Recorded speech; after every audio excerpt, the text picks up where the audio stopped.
પાણીની શુદ્ધતા માટે જે પ્રોસેસ કરવાની હોય એમાં પણ ભ્રષ્ટાચાર થાય છે અને પરિણામે દૂષિત પાણી ગુજરાતીઓને પીવાનું કમનસીબે આવ્યું છે। ત્યારે આ દૂષિત પાણી એ ખૂબ આરોગ્ય માટે મુશ્કેલી પેદા કરતું હોય છે।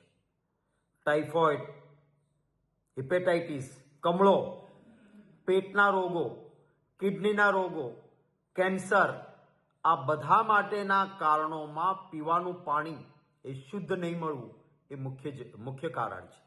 ત્યારે ફરી અનુરોધ કરું છું કે સરકાર લિફાફોફી ન કરે અને ગાંધીનગર અને ગુજરાતના તમામ નગરો ગામોમાં લોકોને શુદ્ધ પાણી પીવાનું મળે એ અગ્રિમતા રાખવામાં આવે।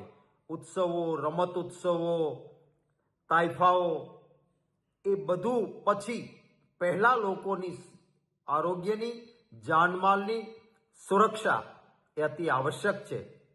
હું મુખ્યમંત્રીશ્રીને પણ વિગતથી આ બધા સૂચનો મોકલી રહ્યો છું અને આશા રાખું છું કે ગાંધીનગરમાં અને સમગ્ર ગુજરાતમાં લોકોને શુદ્ધ પીવાનું પાણી મળે, લોકોના આરોગ્યની જાળવણી થાય એ માટે સરકાર ગંભીર બનશે।